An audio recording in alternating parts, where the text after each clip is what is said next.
1,519. 1,519 days. The biggest story. The biggest story. I'm telling you, this is such a huge story. It is such a big story. And we are 1,519 days investigating and realizing what a big story this is, what a big crime this is. Our son was premeditatedly murdered on Fort Bliss. He was a Fort Bliss whistleblower for the criminal trafficking and the fraud. Also had information about the Walmart mass shooting. Those involved in the breakaway criminal group of the original response team targeted Richard's case, targeted our family. It intertwined or made us aware that Richard's case was intertwined with the Walmart mass shooting case. And you can't forget that includes Glendon Oakley Jr., the witness, the number one witness for the Walmart mass shooting, who was found dead in April of 2020 in the Fort Bliss barracks. Now, this is not an apartment complex. This is not a civilian world. Let me make sure that we're on so everyone can hear this. He was found dead in the Fort Bliss barracks room. Okay? Young, beautiful soldier, newly married, had everything to live for, super sweet. Oh my gosh.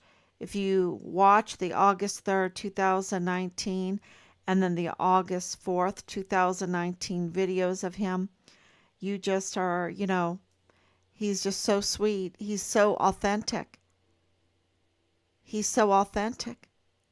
And you could tell a huge difference between those hours, right? And I just put up the August 3rd and watch it several times. What a sweet soldier, and what a hero. And absolutely, not trying to be more than what he is.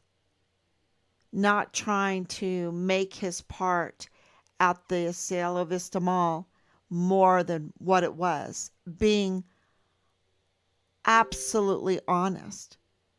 And it's just an amazing video. I can't watch it enough because I just pray all the time that his family gets justice, because with everything happening in the last 4 years, we here in this house are so suspect. Our family, I would say Team Find Richard Halliday, the entire Team Find Richard Halliday, are absolutely suspect about what happened in that barracks on Fort Bliss to Glendon Oakley Jr. And of course, to our son, Richard Halliday, who was, we know, our case broke, right? He was forcibly removed. He was code red murdered. It was an ordered murder. He knew too much, and Richard was faithful to who he was and what his belief, to God, to country, to his oath, to being a soldier. He was not going to go along with the criminal syndicate, with the criminal network that was involved in the criminal trafficking, that was involved in the sexual cult activities. And, even Belen Rocha witnessed to Richard being just an outstanding It's outstanding person. So, and and she's a liar. She's a liar. Uh, it's which that what are you saying? She said that he's outstanding. Everything she said in all her lies, they could never get the narrative of Richard to be anything other. They had nothing on him, you see. Nothing on him. Even if they lied and everything, there was nothing to back up the lie. There was nothing there. And the truth just came spilling out all the time that he was just a hero, that he was not going to play their game, that he was not going to participate in their Vanity Fair. And we kept on saying, tell us what's going on, and where's the proof, and where's the reports, and where's this, and everything. uh Even the Interpol, the yellow Interpol, it's like, wait a minute, he's a yellow notice. He's a yellow notice, everybody. What does that tell you? That the whole narrative, what they're saying, that he's troubled, is a lie. Um, when you think that he caused his own troubles, no, the troubles came because of the criminal trafficking there on Fort Bliss and into El Paso. The thousands, hundreds of thousands of unaccompanied children that now are mostly dead. That's the trouble. And Richard did not participate with the cover up or with the crime or with anything.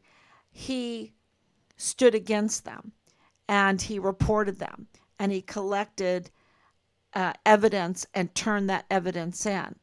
And now the case is broken that the leadership was involved in this, and they ordered Richard's death, um, and that he was forcibly removed. The Fort Bliss CID office is involved in this. They are prime suspects in the murder of our son. Richard's platoon leader is prime suspect in the murder of our son. The mother of Richard's platoon leader, and who was giving sexual favors to the CID agent there, convicted criminal. She's a prime suspect, Leilani Hart. She's a prime suspect in the murder of our son. And with Nadal Baim's, all that, oh my gosh, that whole file, connecting them all together. They're so connected. And his connections with the border activity, it would blow your socks off. And him being the father-in-law of Lieutenant Colonel Bugado of the G3 of the 32nd ADCOM, connecting him to the leadership and the criminal activities. Bradford Bugado, Lieutenant Colonel G3, this is Richard's, this is Richard's command. This is not, G3 is like the wedding planner. They know everything. They do the operational orders, right? They do the operational orders. So, is everything going? Because I'm getting a lot of. So, with all this information, with all this background information that I give every night, and our, they made us the investigators because they're the criminals, right? We're the criminals. We can't investigate this because then we're going to expose us. So, we're going to take our chances. Hands off. You're the investigator. You're the parents. You don't know what the heck you're doing. And so we'll just put it in your hands. And at the beginning, they even kicked us out, right? They even said, we have no jurisdiction. We can't even give you we won't give you any meetings, nothing. But the people, you understand, the people, because of Instagram, 40,000 shares Instagram, because of the people paying attention to what happened to Vanessa Guillen's case, because the people paying attention and demanding answers, it made them bring Richard back on the roll. And so the people are the government, y'all. The people are the movers and the shakers. And some most of the time we don't even realize that. We, want to respect our leadership. We want them to lead us. We want them to be the movers and shakers. We want them to investigate and make the arrests and to handle the crime and be the law enforcers. But you know what? It's us. It's us.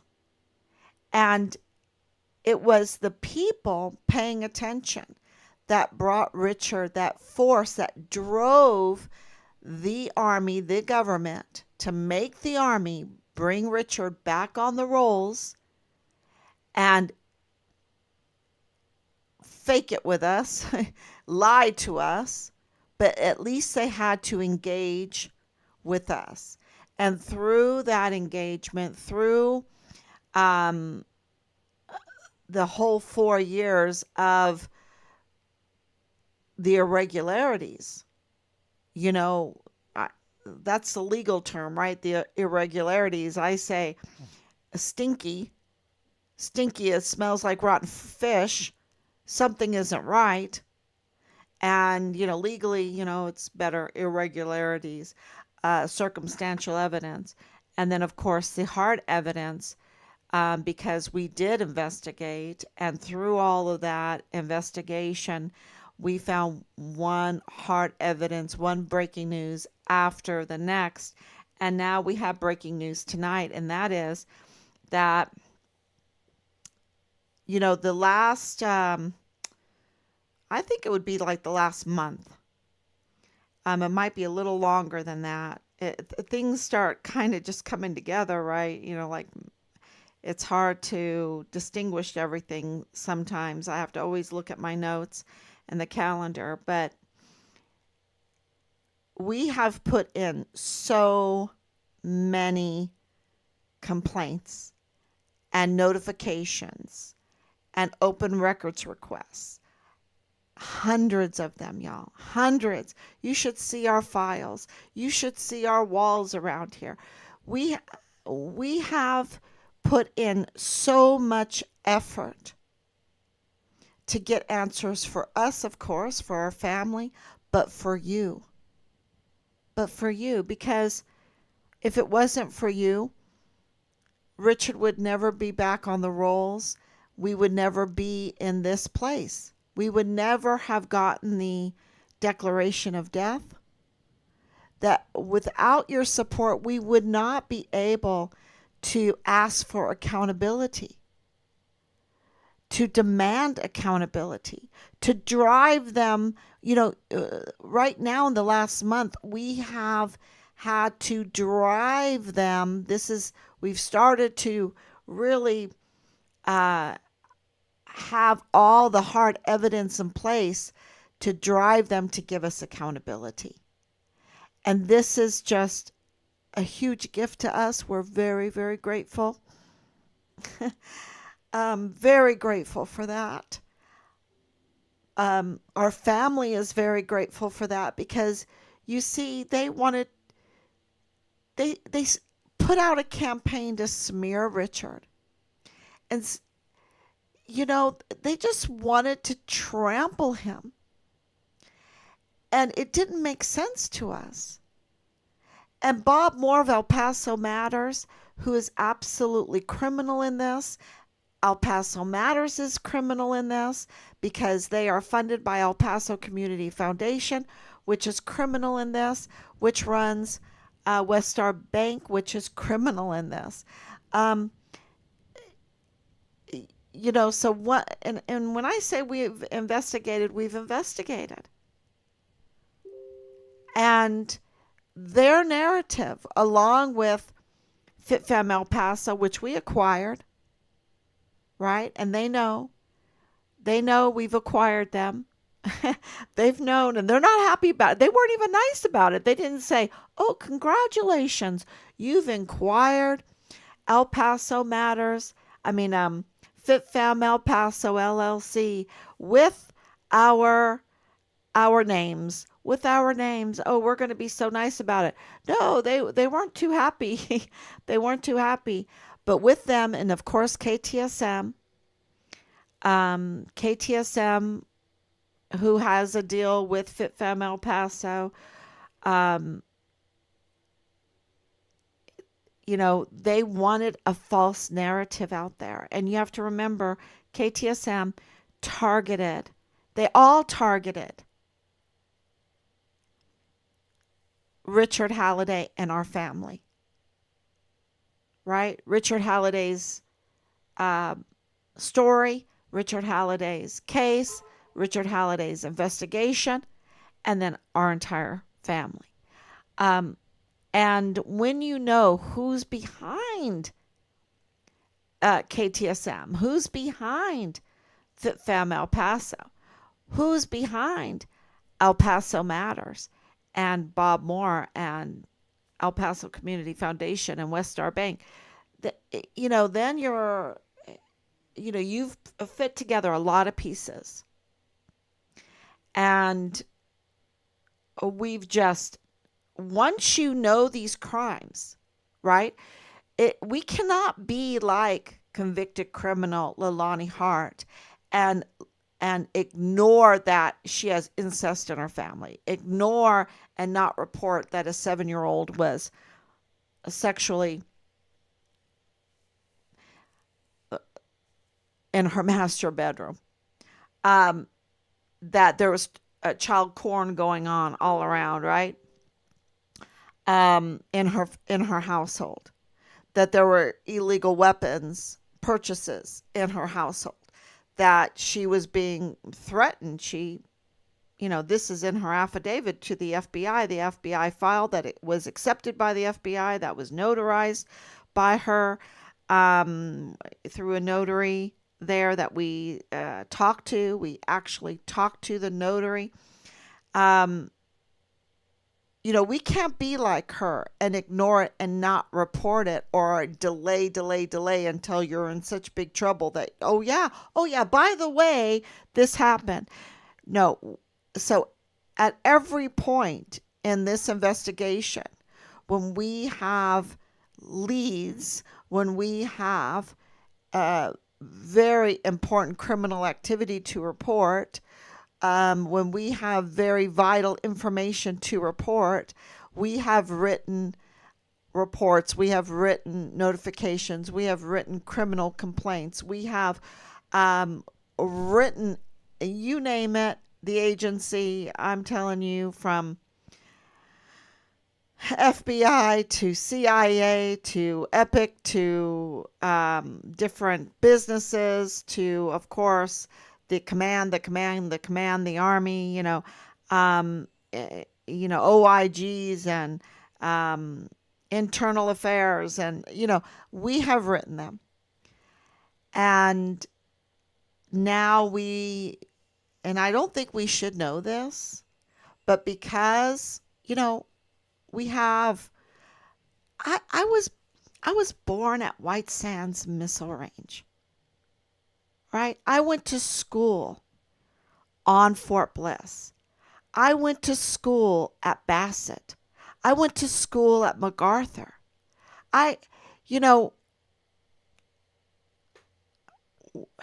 we are not strangers to El Paso and Fort Bliss. And praise God that Team Find Richard Halliday is active. They are active. They are themselves active and ongoing investigators in this because they don't want a criminal syndicate, a criminal network ruling their city, ruling their military, ruling. I mean, that land, the reason why the criminals want it is because it's so valuable. People say, "Oh no, this is just desert. This is just desert. This is just borderland desert." No, no, no. This is an ancient city. Matter of fact, I just got word that they're trying to knock down a major building at UTEP that is sh- absolutely the history of El Paso, of UTEP. And this is what they want to do. They want to knock down things that should not be knocked down, and they want, and the things that should be should be arrested. The criminal activity they want to protect. Right. This is what's going on right now. Is like this narco kind of government, right? Narco kind of government system where you have these impersonators, you have usurpation, usurpers, right? So impersonators, usurpers of the official um, positions there, or the government official positions there, and this is what has happened, and we have discovered through looking into every little avenue of Richard's case, we have discovered that Bill Hicks is a usurper, that that John Briggs is a usurper. We just discovered that through his own confession. That that Mario Raskin Ortiz is unqualified and illegal, and he's the chief medical examiner. We have discovered that the Texas Constitution loves the people so much that it gives the people power, and then the individuals um, that are up to no good, that want to protect the criminal trafficking, the criminal network that's happening there, uh, circumvented the Texas Constitution, violated the Texas Constitution, circumvented the power of the people that was lawfully given to them through the Texas Constitution. And that means their voting rights, their say so, their laying on of hands of who is going to rule over them, right? Give orders over them. And also, this is very important, and control investigations. So the more we look into this, the more serious it is of the violation that these impersonators um, have committed. And what am I talking about? I'm talking about the El Paso Criminal Law Magistrate Court. I'm talking about these individuals that are putting on robes, putting hammers in their hands, right? Um, and and sitting on judges' benches and ruling over the people of El Paso illegally, giving orders over the people illegally, controlling investigations illegally. And what do I mean by that? Well, once you look into their power, this is incredible power. They are the ones that give subpoenas, right? They are the ones that say, okay, you need to look in this bank account. You need to look in this car or go into this house, or you need to do anything in this investigation for a drug case or for hundreds of thousands of children coming in unaccompanied and then all of a sudden going missing and mostly dead, right? All the witnesses. If you want anyone looking into that, controlling the investigation, it would be this court. It would be this court, and it would be these judges on the court that do this. So it's a very powerful court. And what El Paso has right now are individuals that were appointed, right? They were appointed. So the people had no say so. Their rights have been violated. Their rights under the Texas Constitution has been violated. And, it's going to take us repeating this and turning this into all of the different agencies and courts and judges and law enforcement and, all the law schools and everything to get people to look at this and understand what this means. Because when you are appointed, it's very, very different than when you are elected. Because the election process would mean that each one of these judges' spots, right? There's 5 right now. 5 judges' spots. The people would have to look at their background. They would have to look at their CV, Uh, they would want the cream of the crop, right? They would want to look at the cases, the history, everything about these people, their family life, their religious beliefs, this is what the people would look at and scrutinize and, vet who is going to sit in these very, very powerful positions, a position that can take children away, a position that can organize and allow an investigation into something called the Walmart mass shooting case, the Richard Halliday case, right? So these people have very, very so much power over the people of El Paso County because they have county-wide jurisdiction since 2015. And so the election rights of the people of El Paso have been violated, have been taken away since 2015. And this is really important because what you have sitting on those benches right now are criminals. They're not the cream of the crop. They don't answer to the people. They haven't been vetted. They are appointed by, this council of judges. And who sits on the council of judges?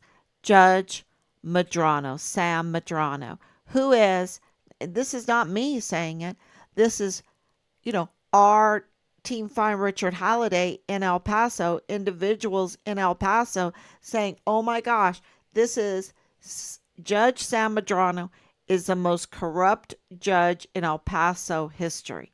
So, and El Paso has a very long history. And when you look at El Paso from like Google Earth or whatever, get ready. It's amazing. It's amazing. It's an ancient city.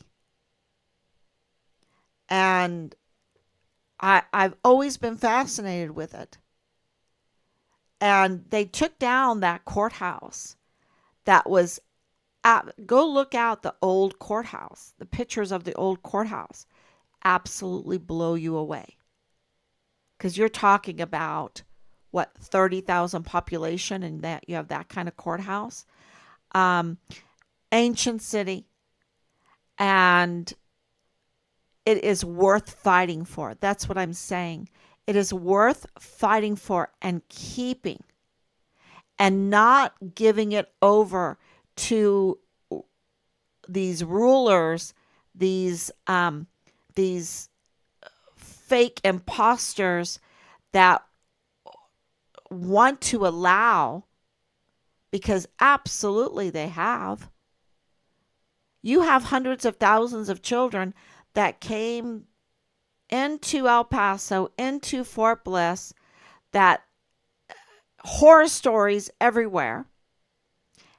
And what did these individuals with this much power do? Allow it, and now they're mostly dead. You have all kinds of breaches in security everywhere, causing all kinds of crime, very violent crime. And, you know, with that kind of powerful court, no way you can nip it in the bud. You can nip it in the bud. That power over the investigations, that power over the court cases, county-wide power.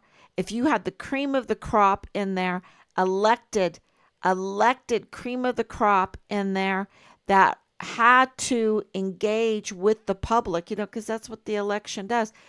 You get to meet the people. You get to shake hands with the people that you are going to be making judgments about their family, about their children, about a DWI, about any kind of other criminal activity that goes on.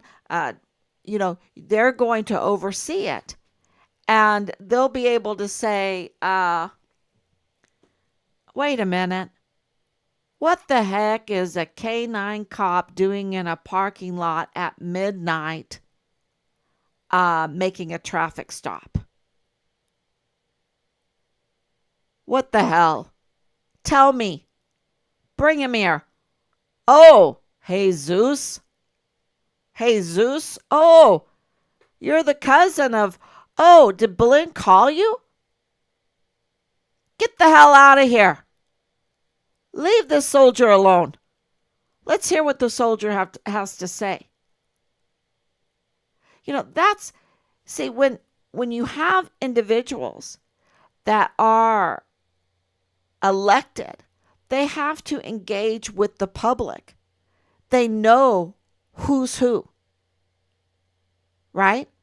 When they're appointed, they only need their little elite circle. That's it. Then it becomes like a Hunger Games, right? Where everyone's in their little circle, little area. So, with all of this and all of our reports, we got breaking news today that DC, and like I said, I don't, anyway, we got confirmation that DC is coming to El Paso. DC's coming to El Paso. This is,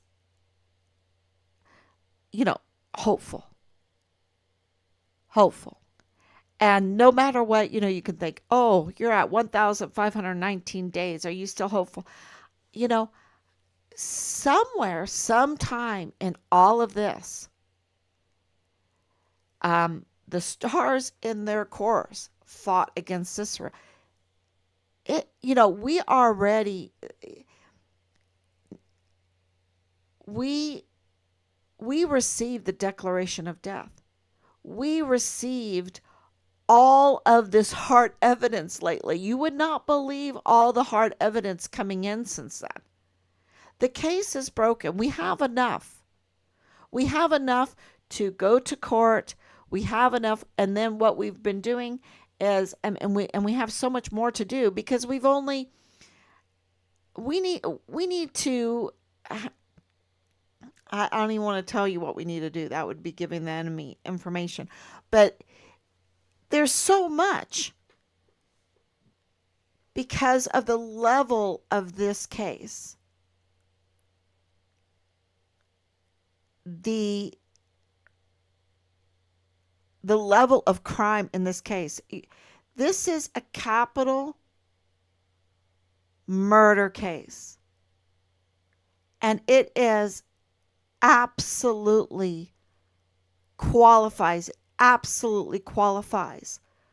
for the death penalty for the perpetrators. I pulled up a picture of death penalty rooms. My, you know, I always thought, oh, that's such a sad thing. That's such a horrifying thing. Oh, that's so horrifying. And I try to live my life, think about the good things, the noble things, the beautiful things, the praiseworthy things, things that God has given us, creation, all of that, so that we can stay positive and get through life, not being so tainted by all of this evil, right? To it's like my grandchildren were singing, um, when the dog bites, when the bee stings, when I'm feeling sad, I simply remember my favorite things, and then I don't feel so bad. They were singing that yesterday, and I was like, 100%, 100%. And looking at that picture of the death penalty room where they give the injection, that to me represents accountability in Richard's case. It represents justice. Because what they did, not only to him, which was absolutely horrific. Talk about crying every day for 4 years. I told that to Sammy C. He goes, "Oh, I know you cry sometimes." I said, "You don't understand. We cry every day. Every day. The thought of what they did to Richard. The thought of what they did to my little boy. And then to smear him, and then to come after us, and then the army leadership to participate in this, and then to find out that they even ordered it, and that you're talking about Michael Garrett, 4-star general, sending us a Christmas card when he participated in the murder of our son and the cover up.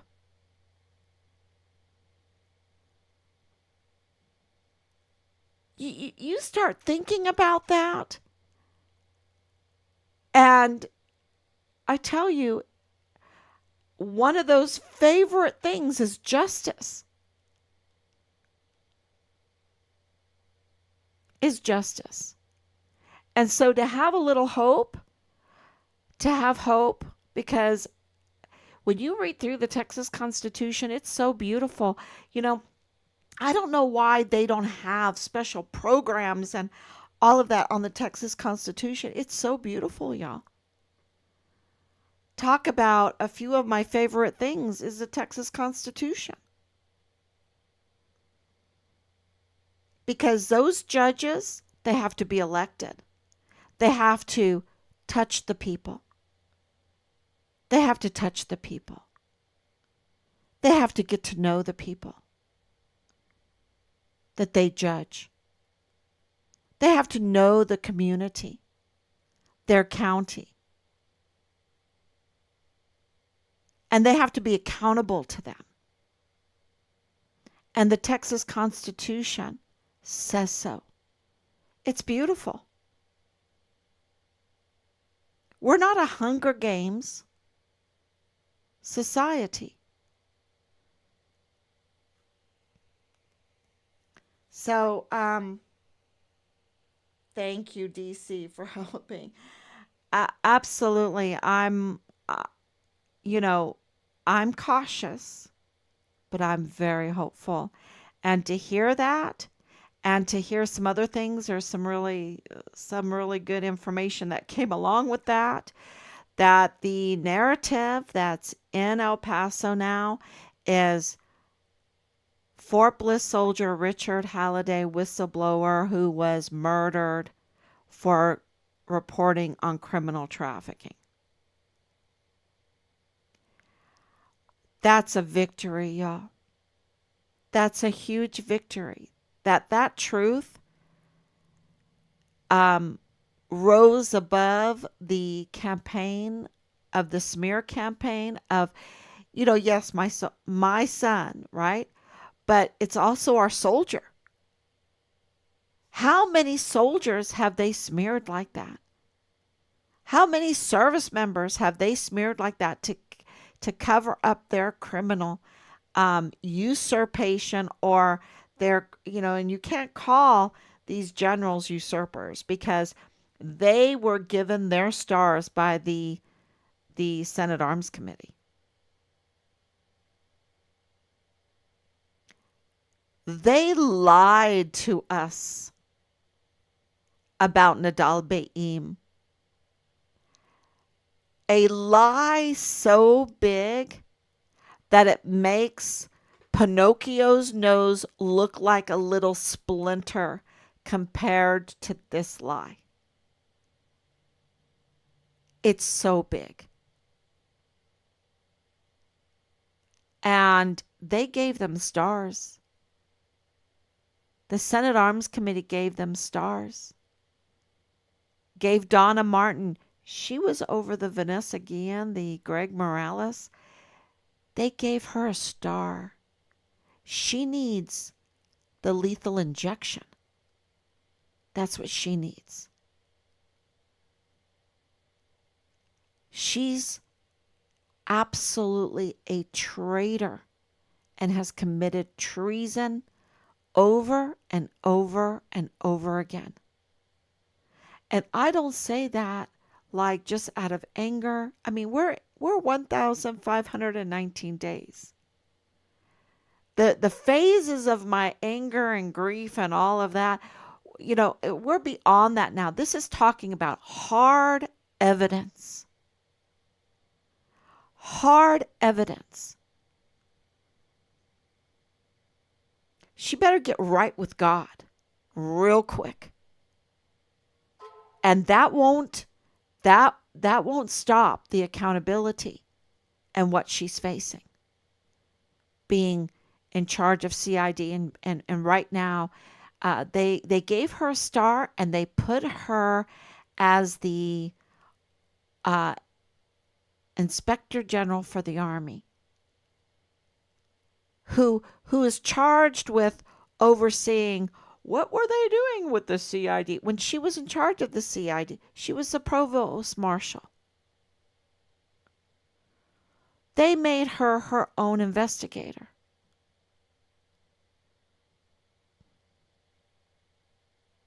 Absolutely criminal. Absolutely criminal. They gave Sean Bernabe a star. He deserves a lethal injection. Now, can I give it to him? No. He needs to be he needs to be arrested. The hard evidence needs to be shown to the world. The treason that he committed over and over again. And I posted them up, and this was not something like, oh, a revenge or anything like that. No, nope. This is the level of crime that they've committed in Texas, in the United States, in the military. And we just cannot tolerate that kind of national security threat, absolute targeting of the very soldiers and service members and their families that they have an obligation to care for. And they're targeting them and their families. And to order a code red and then to learn that this is fishy and to say nothing and to do nothing or to do something to cover up with more crimes, more lies. And because of that, you have hundreds of thousands of children, mostly dead. That's just one of the consequences to their treason. Just, and it's hundreds of thousands of reasons, right? Hundreds of thousands of consequences to their treason is just this child issue. And I don't want to say just, it's so hard to express the level of crime that this is. It's not just to the soldiers and the service members and their families, and it's not just to the national security of our country, and it's not just to the people of El Paso that got the consequences of all these other crimes. It's not just to the entire United States because of the cost of all of this. The uh, the cost, and it's not just to our international relationships. It's not just to these children. I mean, you see the level of crime, the level of treason that and the consequences that this treason has caused is so egregious, so big. I'm not lying. I'm not lying. And when these assassination attempts get fully investigated, I it's going to be interesting. It's going to be very interesting because I believe they're connected. And I shouldn't say I should say we. Because when you're committing this level of crime, that is you're absolutely facing the death penalty, lifetime imprisonment, right? Um,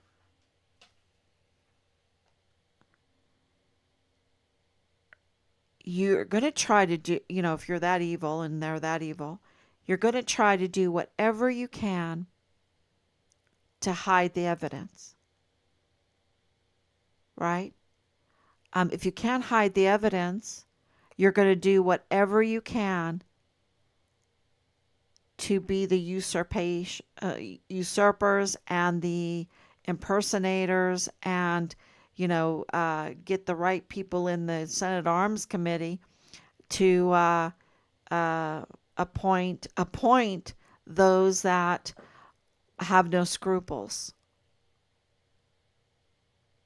or are part of the criminal cabal, so that you're just justice is just roadblock. Then there, a land without justice is a land of a criminal syndicate, controlled by a criminal syndicate. That's St. Augustine. So absolutely, they're going to try to keep power at all costs because they don't want the accountability, which is another act of treason, because they want to sell out the entire country and all the consequences to save their own skin. They are the most selfish, self-serving criminals, demons, so self-serving. Yeah. Um, and so let's talk about P. Diddy a little bit, because that's so big in the news. And I just thought of some things with it, some points that I heard that I thought were really good. And of course, it has to do with criminal trafficking. And when I say criminal trafficking, it really is, it's all of it, right? It's all of it. And of course, this happened in California, and he's being called the Epstein, right? Because he has all of these videos, and of course, Richard was turning in these videos. And um, when we got to El Paso, one of the well, we were in all those rallies. We rallied 4 to 6 times a week and everything, and people would come and talk to us, and we would hear what was going on there, and then you get the hard evidence of what's going on there. I mean, even the command sergeant major said they were bringing in the girls during the COVID lockdown for the parties, and it was absolutely for um, a sexual party. Okay, let's just say it. They weren't going to be 6 feet apart the whole time. Okay, wearing masks.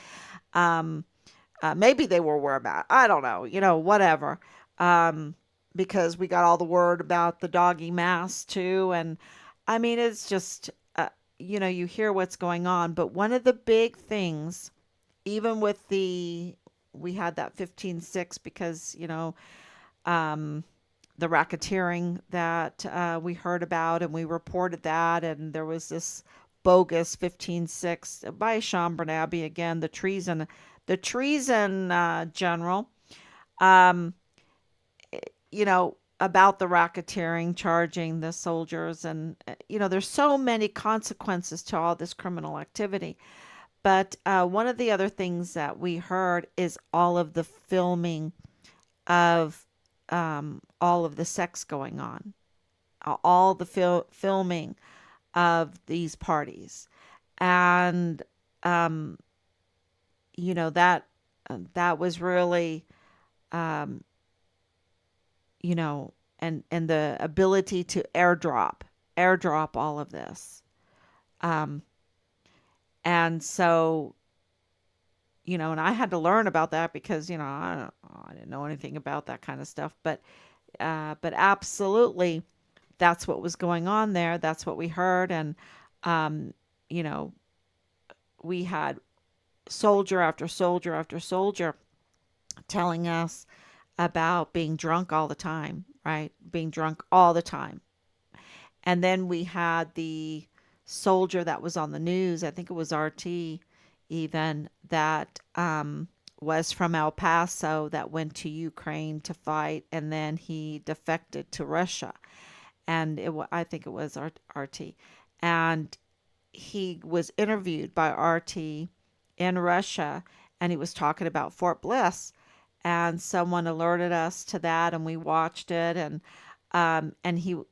he corroborated everything that we were being told about what was going on at Fort Bliss. And what does that mean? It means that there is a failure of leadership, that there is a purpose, an intentional an intentional failure of leadership, an intentional breaches of security, intentional national security risks, intentional criminal activity. That's what it has proven. That's what it has proven. And why was that important? Because Richard was there, and he was whistleblowing, and we were being told, "Oh no, no, no, no," or just whatever. Um, and this shows that there was so much criminal activity, so many breaches in security, so many reasons to become a whistleblower. That absolutely, did he have motive to be a whistleblower? 100%. And then we heard from General Stewart that there were audits, there were a weapons problem, illegal weapons problem throughout Richard's entire barracks, and there were audits going on. And then, of course, dirty agent Marlon Soto said, well, it wasn't just Richard. He's just, yeah, anyway. But he said, no, it wasn't just Richard's barracks. It was the entire Fort Bliss that was being audited. Okay. So you've got a command sergeant major admitting that they're bringing the young girls in, and we corroborated that with other, and it's on record, um, that these girls were very young and, wearing their very skimpy little party stuff. But this was a COVID lockdown, okay? That's the big deal about this. Um, so the level of crime on so many fronts on that, because they were kicking soldiers out for using their brain about the whole circumstances surrounding the mandates. That did not make sense, right? So absolutely, now we're finding out, it's all in the news, all this other stuff, that those soldiers that were kicked out were most likely the cream of the crop, because they were absolutely questioning the insanity. And so I hope that they're going to be vindicated, because that was just, they put our service members through hell. We watched it through hell during that time. And then they were schizophrenic about it, because they knew it was a political action. And yeah. So, to get back to P. Diddy, he he got arrested. Oh, look, that has been going on for years. It's going on our own military installations that have so much security. It goes on in P. Diddy's home, so much security. And these are high level players, right? High level players. And we're going to find out who they are, I guess, or not. And this is my thinking. Um, this is a very political time. And there's so much evidence that has been collected at P. Diddy's house. And most, you can whatever for the other stuff, but the the important evidence are all the videos, right? All the books, all the payments, all the whatever. And I'm thinking that, and you can tell me if you feel the same way, but I'm thinking that they're panicking, that they arrested him in panic to control the evidence. That's what I'm thinking. After 4 years of doing what we have been doing for our son's case, and so much, like them sanitizing and clearing like LLC businesses, and all kinds of addresses and this and that. You want to? It has taken millions of dollars just to cover up the Code Red murder of Richard, because of them having to clean up um, the connections, right? But they couldn't do it all. It's been there for so many years. They've been doing this for so many years and developing it, because this doesn't happen overnight. This kind of level of criminal trafficking, right?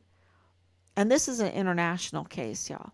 Just to let you know, the level of crime is huge, and they can't just cover it up with all of where these tentacle leads. There's so many crossovers, and so many phone numbers, so many addresses, and we've spent hours and hours and hours investigating. And so you know the name of the game. That's what I'm saying. They want to know what witnesses to target and to harass and to threat. They want to clean up the books. They want to clean up the videos. That's my opinion. Is they want to control the evidence, and so in order to do that, um, P Diddy got arrested. And I'm wondering, with DC now coming to El Paso, if that's what they're going to try to do. I don't know. It's just, you know, they're going to, hopefully they'll arrest Lalani, arrest Tavita Nusa. I think Tavita Nusa's not even in the area. I don't know. Maybe he is, but arrest Nadal Baim. And, Nadal Baim he has tentacles. He is somebody. Okay. And Bradford Bugado, and and these are the lower echelon. And are they going to try to control the evidence? The evidence. So I don't know if they can, because we have too much of it, and we've put it out to you. We've put out, already, that the LLCs involve Richard's car, that they also, because they lied to us about Richard's car, they lied to us about Richard's phone, they lied to us about everything. There's just everything that I was reporting, and that was really hard to, you know, let people know, because everything it has been so convoluted, to let people know that we've been so betrayed. So betrayed that things that we were being told through in our meetings, and then I was reporting. They wanted me to report. It was like a frame job too, to get a fake narrative out there, and to have to always adjust and always try to figure out who's the liars. So many are the liars.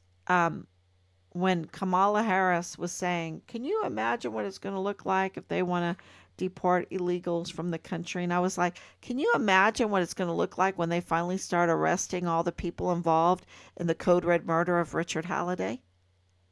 That's what I was. It's a lot.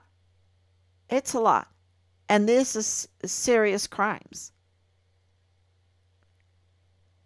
So this whole P Diddy thing, and the way because they had to do it. Just seems odd that they're doing it right now, because I think they're very unsure of November, what's happening in November, and then they have till then January, right? They have till, well, the end of December. So we're, at the 21st of September right now. Um, very, we're coming a very important time of the year, but um, yeah. So we have these few months, and I'm just thinking, is that why they arrested him now? And would they have ever arrested him if we weren't in this election cycle? I mean, if you don't love election cycles, uh, then you need to really think about this election cycle. This is like such a gift from God, because if we didn't have election cycles, I don't think that this would be happening. To have that kind of scrutiny, to have that kind of exposure, only can happen through election cycles. And so, I've been told for many years, we were Ron Paul supporters, and, a lot of that libertarian kind of economic libertarian, Mises Institute, the Mises School of Economics, and all of that, that group, they would be like, oh, it's not even worth voting. It's not even worth getting involved in the election because they're, both so bad and everything like that. Um, my position is now is we need to have, the beauty is not so much the election, the beauty is the election cycle. All the scrutiny, all the exposure, all the investigation, all the narrative, these, even though they're some of a lot of them are false narratives, but working through them, working through the media, exposing the media for their fake uh, narratives and their fake fact checks and stuff like this. It is the just going through the election cycle is so important, and we need that with the El Pasoans need that with their judges in the El Paso Criminal Law Magistrate Court. They need that. They absolutely need an election cycle, and the Texas Constitution demands it. So, you know, they have to do it. And if they don't, it's criminal. It's illicit. It's illegal. So, what they have in there right now, the district clerk's office better not take one order, one document, not issue any kind of do any kind of arraignments, nothing, because that would make them also part of the criminal activity. So I think that is huge news. And did I have any other news? Um, there's tons. There's tons, but I'd be here all night. Um, just say a prayer. Think about the good things, right? Think about um, beautiful, praiseworthy things. Think about the beautiful structures in El Paso. And you know why I like that? Because in order to build some of the structures, of course you can look to the cathedrals, you can look to St. Patrick's, you can look to St. Clement's, you can look to the student assembly hall, you can look to there's a hotel, there's tons of amazing, amazing structures there. What does it take for people that, you have 20,000, 40,000 inhabitants, maybe something else happened before that. I don't know. But you still have to have a certain spirit, because to me, the new, some of these new structures are so shallow in spirit. And you look at and only there's some amazing things going on. I saw the whole rebuilding of the Frauenkirche in Dresden, and the spirit that went into building that, the amount of people that donated their time and their talent, older people, older wood carvers and plasterers, and is just amazing. Um, People that know how to do organs, and it's just was amazing to see it. I've been there several times, and it made you cry because it was the spirit was so happy, so productive, and they built. And if you haven't seen it, go online and look at Frauenkirche and Dresden, Germany, and it's a dome. It's magnificent. And to go in there and to have a church service in there, and it's just amazing. Oh, really, to hear choirs, to hear concerts. They use it for all the people all the time, and it's just wonderful. So to have that, eh, whoever built those, to put all of their talent and love and this good spirit into these buildings, um, is what makes the structure, so wonderful. And it's not just the building itself, it's all the inside, right? All of the art inside, all of the talent inside. Um, and so I love it. And El Paso has, oh, look, you go to St. Clement's, it's the most beautiful stained glass windows. I mean, that's not easy to do. Um, and to appreciate that is, to me, very really important. And it's a source of strength when you have, just surrounded by information of people that want to destroy.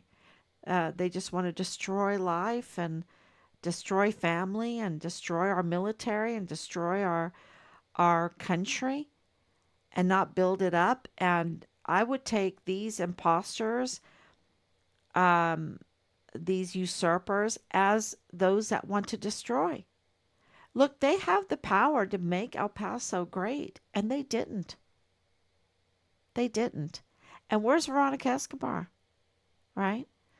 Um, and others, and others. So there's so much nepotism, y'all. So you can say, "Oh, why aren't they?" And then you start researching and you start investigating, and I'm telling you, because they're connected. They have loyalties because there's so much nepotism. And if it's not nepotism, it's business deals. And if it's not business deals, it seems that the common denominator is the Mormon connection. So, and the Mormons leadership has not reached out to us. It's like, really? Wow. Wow. Because they have some information, that's for sure. So, thank you so much, everybody. Um, think about the good things and